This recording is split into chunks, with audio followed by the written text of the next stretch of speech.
Saya nggak pernah nyangka, kejadian waktu saya masih bocah umur 10 tahun itu akan terus membekas sampai saya dewasa sekarang. Tiap kali saya tutup mata, saya masih bisa dengar suara daun-daun yang digesek angin, dan suara itu, suara dari dalam hutan. Waktu itu saya tinggal di sebuah desa kecil di pinggiran hutan belantara Kalimantan, bersama ayah, ibu, dan adik saya yang baru lahir. Rumah kami rumah panggung kayu, tak jauh dari batas hutan. Orang-orang kampung sudah biasa hidup berdampingan dengan alam, tapi mereka juga sangat percaya bahwa hutan itu bukan cuma tempat tinggal hewan liar, itu rumah para penjaga. Dan juga rumah para pemangsa. Saya belum paham waktu itu. Saya hanya anak kecil yang suka bermain sampai sore di bawah pohon besar yang orang-orang tua sebut sebagai pantangan. Kata mereka, jangan pernah teriak di sana. Jangan buang air sembarangan. Dan jangan sekali-kali memanggil nama orang dari arah hutan. Tapi saya anak-anak. Dan seperti anak-anak lain, saya pernah melanggar. Hari itu saya bermain sendiri. Matahari sudah turun, langit jingga. Saya berdiri dekat pohon besar itu. Entah kenapa, saya merasa seperti sedang diawasi. Lalu saya iseng berteriak memanggil nama teman saya, "Rudi, kau di situ?" "Ya," tak ada jawaban. Tapi suara angin tiba-tiba berhenti. Suara burung-burung mendadak hilang. Hutan jadi sangat sunyi, dan lalu saya dengar itu. Suara berat dan parau. Dari balik pohon, "Kau yang memanggil?" Saya langsung berlari pulang, napas terengah. Kaki saya lecet-lecet kena akar pohon. Tapi anehnya, malam itu saya tak bisa tidur. Karena di luar jendela kamar, saya mendengar suara seseorang mengulang-ulang, "Kau yang memanggil. Kau yang memanggil." Saya menangis diam-diam malam itu. Dan saat itulah, saya pertama kali melihat dia. Sosok tinggi besar, rambutnya menjuntai sampai tanah, matanya tak terlihat, tapi suaranya halus. Dan entah kenapa, ia membuat saya merasa tenang. Ia berdiri di ambang pintu kamar saya. Tak masuk. Tak bergerak. Tapi saya tahu, dia bukan sosok jahat. Mungkin dialah yang menyelamatkan saya malam itu. Karena keesokan harinya, seekor anjing tetangga mati tergantung di pohon dekat tempat saya bermain. Dan itulah awal dari semuanya. Pagi setelah kejadian itu, saya demam. Badan saya panas dingin, tapi bukan karena sakit biasa. Saya terus mengigau, kata ibu. Saya menyebut-nyebut satu nama yang tak dikenal siapapun. Jangan biarkan dia masuk. Jangan biarkan dia masuk. Saya tidak ingat banyak, tapi ada satu ingatan yang perlahan kembali. Satu momen kecil yang sempat saya lupakan. Beberapa hari sebelum semuanya terjadi, saya bermain agak jauh ke pinggiran hutan. Waktu itu hujan baru reda. Dan tanah masih becek. Saya suka menyusuri aliran air kecil dari mata air di bukit. Di sanalah saya melihat sesuatu mengerikan. Seekor ular besar, terjepit batu longsoran kecil. Badannya menggeliat lemah, sisiknya lecet berdarah. Saya sempat takut, tapi entah kenapa saya malah merasa kasihan. Saya ambil kayu, lalu perlahan mencongkel batu itu dari atas tubuhnya. Butuh tenaga beberapa kali dorongan, tapi akhirnya batu itu terguling dan si ular pun meluncur pergi ke semak-semak. Ia sempat berhenti sejenak dan menoleh, saya masih ingat matanya. Bukan mata binatang buas. Matanya seperti... Mengerti? Saya lupa akan kejadian itu, sampai sekarang. Dan malam ini, saat saya berusaha tidur sambil menahan demam, suara di luar jendela kembali terdengar, "Kau yang memanggil." Tapi kali ini ada suara lain, lebih berat dan sangat dalam. Suara itu menggema, seperti datang dari dasar bumi, Pergi. Anak ini bukan milikmu. Saya membuka mata. Di ujung ranjang, sesosok bayangan berdiri. Tinggi, rambutnya menjuntai, tapi wajahnya mulai terlihat. Kulitnya keperakan, matanya hitam pekat seperti mata ular. Tapi hangat, ia menoleh ke saya, lalu menyentuh kening saya, dan tiba-tiba, semua suara hilang. Rasa demam lenyap. Saya tertidur. Esok paginya, saya terbangun dan melihat ada jejak. Jejak tanah basah masuk ke kamar saya, tapi tidak ada satupun orang dewasa yang percaya. Kecuali satu orang, kakek saya. Waktu saya cerita ke beliau, kakek diam cukup lama. Lalu ia bertanya dengan suara rendah, "Apa kau pernah menolong ular di hutan?" Saya mengangguk, kakek tersenyum kecil, seperti lega. Kalau begitu, dia sedang menepati janji lama. Sejak malam itu, hidup saya berubah. Saya mulai mimpi aneh hampir setiap malam. Selalu hutan. Selalu suara-suara. Dan selalu berakhir di tempat yang sama, di bawah pohon besar yang dulu saya panggil tempat pantangan itu. Dalam mimpi, saya berdiri diam, tak bisa bergerak. Di depan saya, pohon itu memancarkan suara seperti napas berat. Seperti sesuatu yang sedang tertidur. Atau menunggu, kadang ada sosok tinggi di antara kabut. Kadang suara-suara berbisik dari tanah. Tapi yang paling sering, suara saya sendiri, memanggil nama saya sendiri dari balik batang pohon. "Adi. Sini. Adi." Saya pernah coba cerita ke ibu, tapi ibu hanya mengusap kepala saya dan bilang itu cuma mimpi anak kecil. Tapi saya tahu, ini bukan mimpi biasa. Karena luka gores di kaki saya waktu terbangun ternyata sama persis dengan yang saya lihat dalam mimpi malam itu, saat kaki saya tersangkut akar pohon.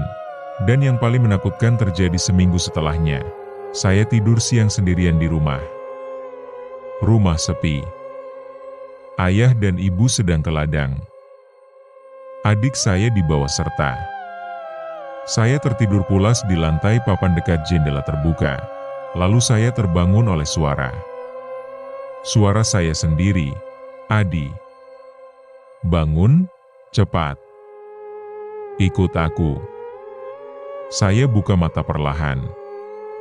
Di luar jendela, tepat di bawah pohon jambu, ada sosok anak kecil berdiri. Wajahnya mirip saya. Sangat mirip. Tapi matanya sepenuhnya hitam.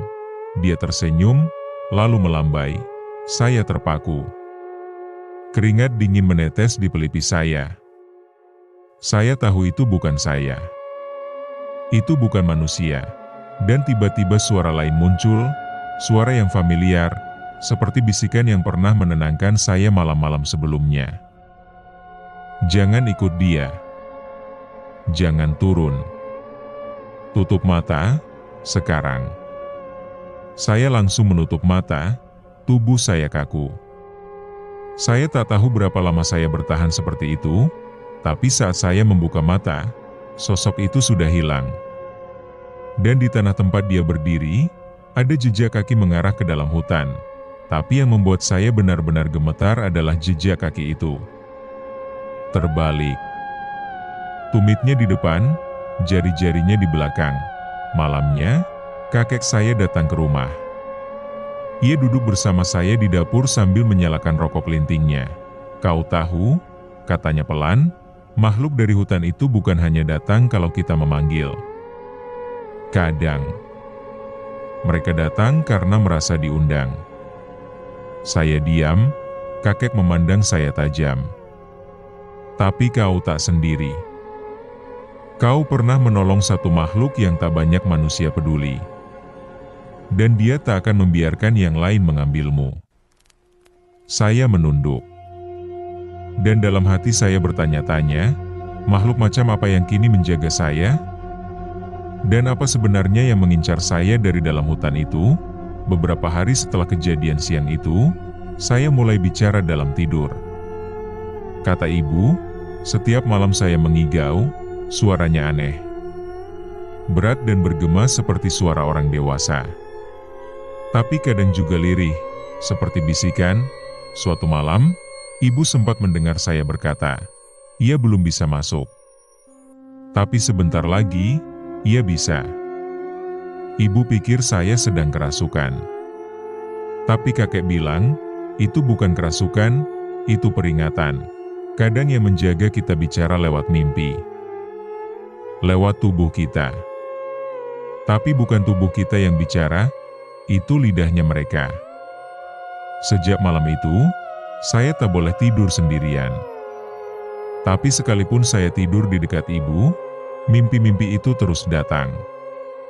Saya selalu kembali ke tempat itu, di bawah pohon pantangan. Tapi kini suasananya berubah, langit di mimpi saya selalu gelap pekat. Kabut menyelimuti segalanya.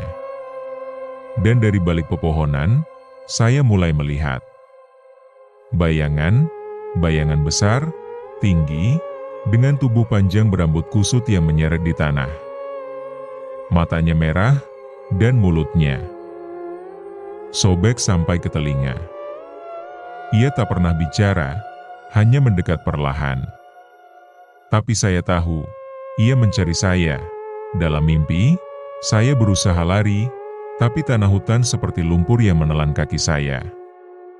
Saat itu, tiba-tiba muncul ular besar keperakan, melingkar di kaki saya dan menarik saya mundur, menjauh dari sosok itu.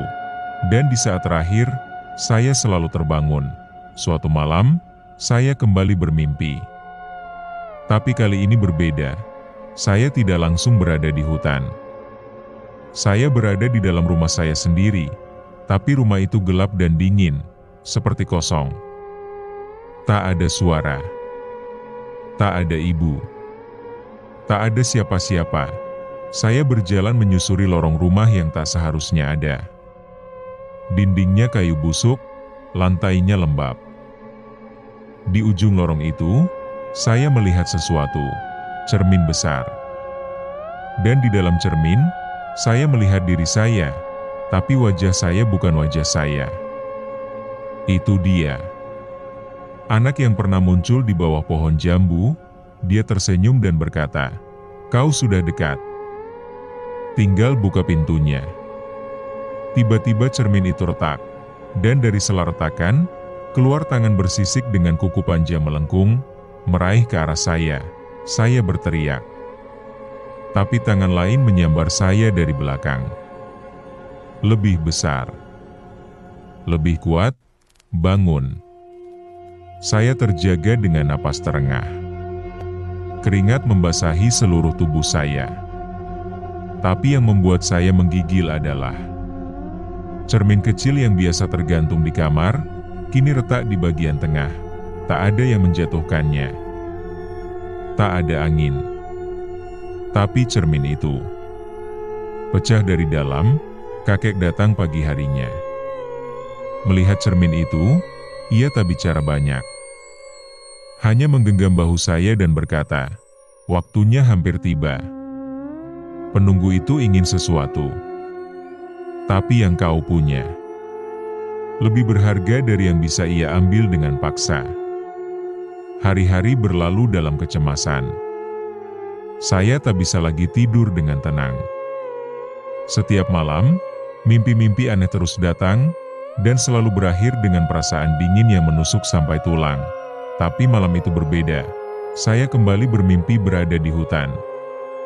Tapi kali ini, saya tak sendiri. Di samping saya, berdiri sosok ular besar yang tak lagi tampak seperti binatang sepenuhnya. Ia punya tubuh memanjang, sisi keperakan yang bersinar samar, tapi kepalanya perlahan berubah jadi wajah manusia. Tua, tapi teduh. Matanya hitam bundar, seperti mata ular, tapi tak menakutkan. "Kau menolongku waktu aku tak bisa bergerak," bisiknya. "Sekarang giliranku melindungi jalanmu." Saya ingin bertanya, melindungi dari apa? Tapi sebelum saya sempat bicara, suara lain muncul dari segala arah. Suara yang dalam, berat, dan kasar. Seperti suara kayu tua yang patah, bocah itu milikku. Sudah kupanggil. Sudah kujawab. Jiwa itu milik hutan. Kabut di sekeliling kami menggulung cepat, dan dari balik pohon muncul makhluk itu, tingginya lebih dari 2 kali tinggi manusia dewasa. Tubuhnya kurus panjang, tulangnya menonjol seperti ranting kering, dan wajahnya. Bukan wajah, di tempat wajahnya hanya ada mulut besar dengan gigi yang menumpuk, dan di atasnya 2 lubang hitam menganga. Tidak ada mata. Tidak ada hidung. Hanya mulut. Dan kekosongan, ia tak punya nama. Suara penjaga berbisik ke saya. Ia hanya datang kalau dipanggil. Dan kau sudah memanggilnya. Saya mulai menangis dalam mimpi. Tapi aku nggak tahu. Aku nggak tahu. Penjaga itu memutar kepalanya ke arah saya. Ia menyentuh dada saya dengan ujung ekor panjangnya. Kau tak bermaksud memanggil. Tapi suara manusia yang bersahut dari hutan. Adalah ikatan. Sekarang dia ingin milikmu. Apa? Milikku? Napasmu lah. Hidupmu. Makhluk itu semakin mendekat. Tanah di bawah kami mulai retak. Bau busuk menguar. Lalu makhluk itu menunjuk ke arah saya, dengan tangan panjang bercakar hitam. Jika tidak, biarkan aku ambil milikmu yang satu lagi. Yang masih merah. Yang belum diberi nama oleh langit. Saya membeku. Saya tahu yang dia maksud, adik saya. Saya menjerit. Tapi sebelum makhluk itu menyentuh saya, tubuh saya ditarik mundur oleh penjaga. Bangun sekarang. Saya terbangun. Nafas terputus-putus. Tenggorokan saya sakit seperti habis berteriak. Saya berlari keluar kamar, dan di ruang tengah, ibu saya sedang menangis. Peluh membasahi wajahnya. Adik saya, yang masih bayi, bernapas terengah-engah. Wajahnya pucat. Tubuhnya dingin seperti es. Ibu memeluknya erat sambil membaca doa. Ayah sibuk memanggil dukun kampung. Kakek berdiri di pojok, matanya hanya tertuju pada saya. Ia tahu, dan saya juga mulai mengerti, ini bukan lagi soal saya. Ini soal keluarga saya. Jiwa yang ia inginkan. Kini lebih dari 1. Setelah malam itu, saya tak bisa lagi tidur di kamar sendiri. Kakek meminta saya pindah tidur di dekat altar kecil di ruang tengah, tempat keluarga kami biasa menyimpan pusaka dan dupa tua. Di sana, tiap malam, kakek menyalakan bara kecil dari arang hutan dan menaburkan abu halus dari kemenyan hitam. Di atasnya, ia menyiram setetes air dari tempayan tanah yang diletakkan di atas tanah sejak saya lahir. Ini bukan ritual sakti, kata kakek, ini hanya isyarat. Sebuah tanda. Supaya yang tak kelihatan tahu. Kau bukan sendiri. Saya mulai belajar duduk diam, memejamkan mata, mendengarkan suara alam, bukan untuk mencari, tapi untuk menyadari kehadiran. Di tengah malam yang sepi, suara jangkrik bisa berubah jadi ratapan, dan desir angin bisa membawa bau daging busuk. Tapi di antara semua itu, saya mulai bisa mengenali satu suara lembut, seperti hembusan nafas yang berkata pelan. Tenanglah. Itulah penjaga saya. Ia tak selalu muncul. Tapi setiap kali saya ketakutan, ia hadir. Suatu malam, saya bermimpi lagi. Tapi kali ini bukan mimpi seperti biasa. Dalam mimpi itu, saya duduk di sebuah ruangan penuh asap putih. Di seberang saya, duduk penjaga, dalam wujud manusia. Seorang lelaki tua berambut panjang, berkulit sisik perak. Ia menatap saya, "Kau harus tutup jalan masuknya." Bagaimana caranya? Dengan mengembalikan sesuatu yang telah hilang dan memberi sesuatu yang belum pernah kau lepaskan. Saya tak paham maksudnya. Tapi sebelum saya sempat bertanya lebih jauh, tiba-tiba langit dalam mimpi itu bergemuruh. Ruangan hancur. Dan suara itu datang kembali, tutup semua lubang. Tapi aku akan masuk lewat celah terkecil. Bahkan dari air liurmu. Saya terbangun dengan mulut berbusa. Ibu dan ayah mengguncang tubuh saya panik. Saya kejang, tapi sadar. Setelah saya benar-benar pulih, ibu menunjukkan sesuatu. Lidah saya tergigit dalam. Berdarah. Tapi tak terasa sakit sedikit pun. Keesokan paginya, kakek memutuskan sesuatu. Ia membawa saya ke sebuah pondok tua di pinggir ladang, tempat dulu ia pernah bermeditasi selama sebulan penuh waktu muda. Di sana, ia mengikat benang hitam di pergelangan tangan saya, menaburkan garam kasar ke pintu, dan menggantungkan seutas tali ijuk dengan campuran rambut kerbau dan abu. Makhluk itu sekarang mengincar lewat apa saja. Lewat mimpi, lewat suara, bahkan lewat mulutmu sendiri. Tapi selama kau belum menyerahkan kehendakmu, dia belum menang. Malam itu saya tidur di pondok sendiri. Tapi saya tidak takut, karena sebelum tidur, saya melihat bayangan penjaga berdiri di belakang pohon aren. Matanya menyala lembut. Dan di hadapannya, seekor ular keperakan melingkar di atas tanah, menunggu. 3 hari saya tinggal di pondok tua bersama kakek. Siang hari terasa biasa, tapi malamnya, langit seolah lebih gelap dari biasanya. Hutan di seberang ladang tak pernah benar-benar diam. Ada suara yang tak bisa dijelaskan. Kadang seperti tangisan. Kadang seperti suara seseorang sedang berdoa. Tapi dalam bahasa yang tak pernah saya dengar, kakek tetap menyalakan bara dan menyapu tanah dengan daun kelapa muda setiap sore. Ritual kecil untuk menandai ruang. Tapi makhluk itu makin cerdik. Ia tak lagi datang lewat mimpi atau suara. Ia masuk lewat ketidaksadaran. Malam ketiga, saya kembali mimpi. Tapi kali ini, bukan mimpi buruk. Saya melihat rumah saya, utuh.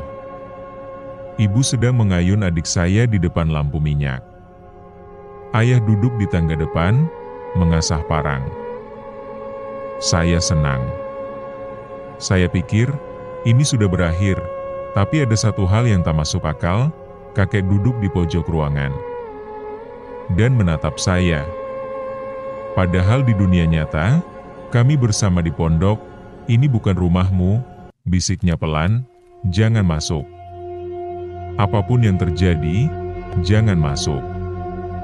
Tapi saya sudah terlanjur melangkah ke dalam rumah itu, saat saya menoleh ke ibu saya. Wajahnya kosong. Matanya hitam. Dan suara dari balik tubuhnya mulai berbicara, "Kalau kau tak mau kubawa, maka yang lain akan kutinggalkan kosong." Tiba-tiba semua tubuh dalam rumah itu mulai retak seperti tanah kering. Mata mereka meleleh seperti lilin. Dan satu persatu roboh ke tanah, tanpa jiwa. Saya menjerit, saya terbangun di pondok. Tapi kakek tak ada. Di luar pondok gelap sekali, lebih gelap dari biasanya. Saya berjalan pelan membuka pintu. Dan mendengar suara dari arah ladang. Teriakan, saya dan kakek berlari pulang. Dan ketika kami sampai di rumah, suasananya kacau. Ibu menggigil di sudut rumah, tak bisa bicara. Ayah berdarah di tangan, matanya merah karena tak tidur. Adik saya menangis terus, matanya tak pernah menatap siapapun. Hampa, malam itu kami tak bisa berbuat apa-apa. Keesokan paginya, dukun tua kampung datang tanpa dipanggil. Ia berdiri di halaman, melihat ke arah saya, dan berkata pada kakek, makhluk itu tak hanya ingin jiwa. Ia ingin kesadaran. Ia ingin menghuni tubuh manusia. Tapi ia tak bisa masuk kalau tubuh masih punya nyala. Anak ini masih punya nyala. Dan karena itu, ia jadi pintu sekaligus penghalang. Kakek mengangguk, lalu berkata pelan pada saya, sekarang waktunya kau memilih. Memilih apa? Menutup pintu atau membuka jalan. Malam itu, kakek membakar daun kayu ulin dan akar bajakah di atas bara. Asapnya wangi, pahit, dan membuat kepala saya ringan.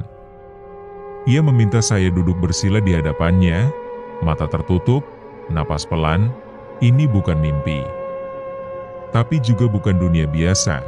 Katanya, kau akan masuk ke dalam ruang.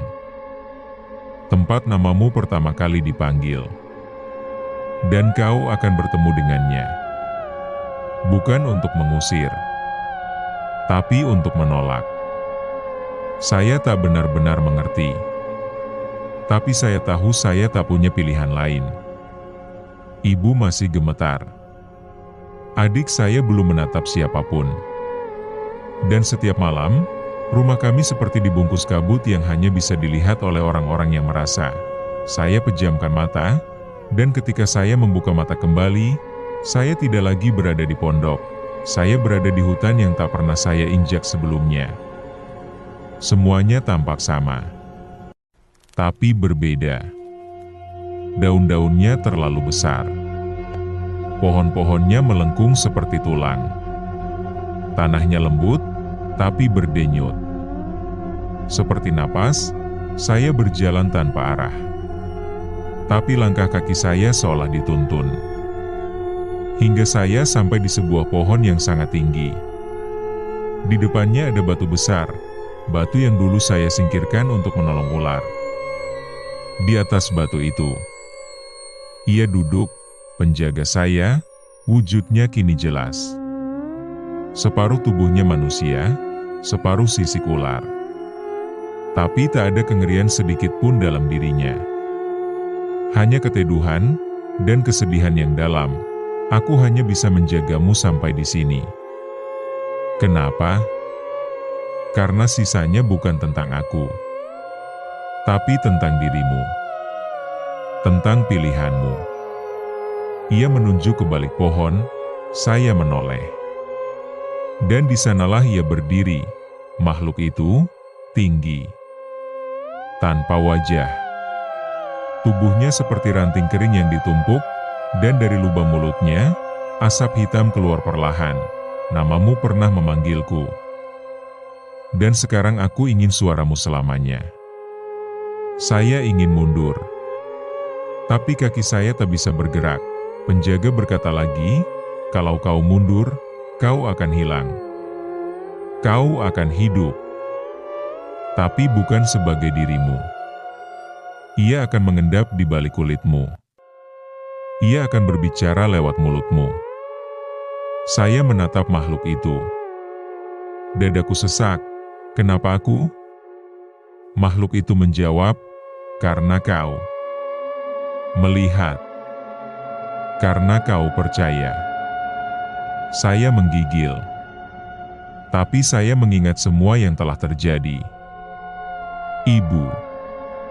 Adik saya, diri saya sendiri yang hampir hilang, dan di sanalah, di tengah ketakutan itu, saya bicara, aku menolong.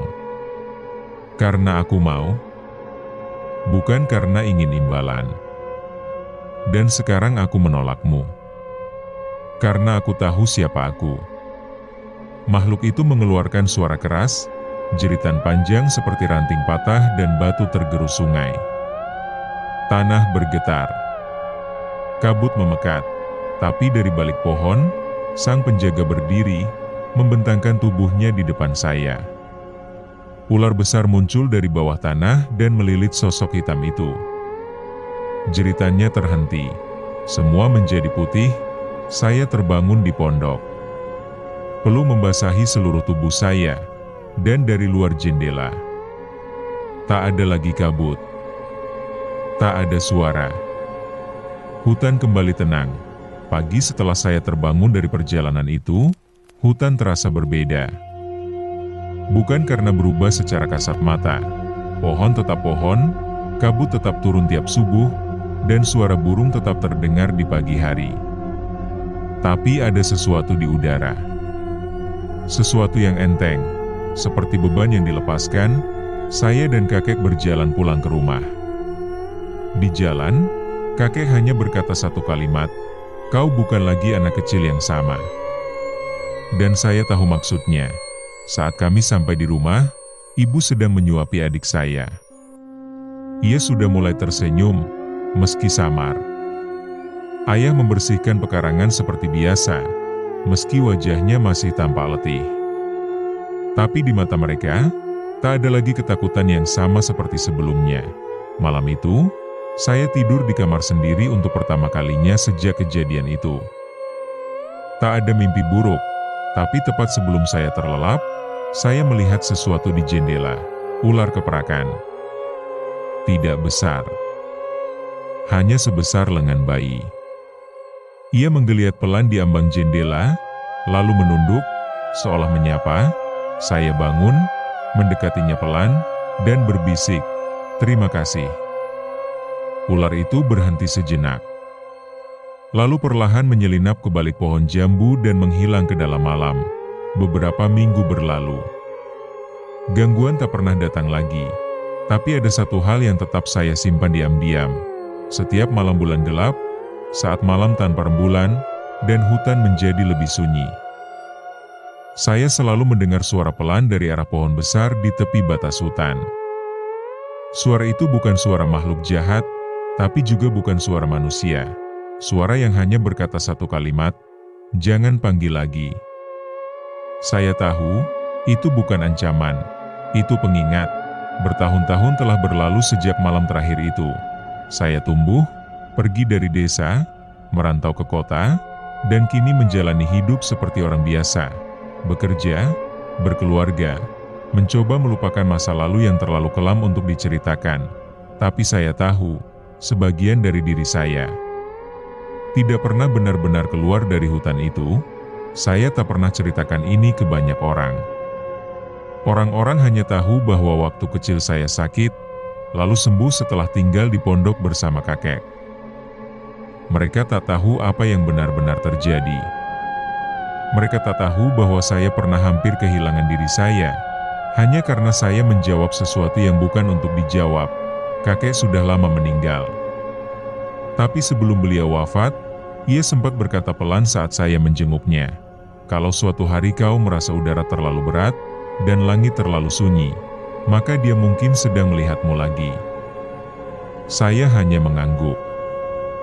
Dalam hati, saya tahu, ia tidak sepenuhnya pergi. Tapi selama saya tidak mengulangi kesalahan, selama saya tidak memanggilnya, atau membuka celah baru, saya akan aman. Tapi dunia ini aneh. Kadang yang kita jaga rapat bisa terbuka oleh orang lain. 2 bulan lalu, saya kembali ke desa. Bukan untuk menetap, hanya sebentar, menjenguk ibu yang kini sudah tua. Rumah itu masih berdiri, meski jauh lebih lapuk. Pohon jambu di samping rumah tumbuh tinggi, dan hutan di kejauhan tetap hijau kelam seperti dulu. Suatu malam, saat saya duduk di tangga depan, anak saya yang berusia 9 tahun, anak laki-laki saya satu-satunya, berlari ke arah saya. "Ayah," katanya, "aku lihat ular besar di dekat kebun. Warna tubuhnya kayak perak." Tapi dia nggak marah. Dia kayak nunduk. Kayak nyapa gitu. Saya diam, jantung saya berdetak pelan. Saya tidak marah. Tidak panik, saya hanya memandang hutan di kejauhan. Dan berkata dalam hati, "Kalau kau masih di sana, terima kasih telah mengingatku, tapi tolong, jangan panggil dia." Dan malam itu, Di antara suara jangkrik dan desir angin dari arah hutan, saya kembali mendengar suara yang sangat pelan. Bukan dari luar, tapi dari dalam, seperti bisikan yang sudah lama saya kenal. Aku belum pergi. Aku hanya menunggu. Dan kau tahu untuk siapa?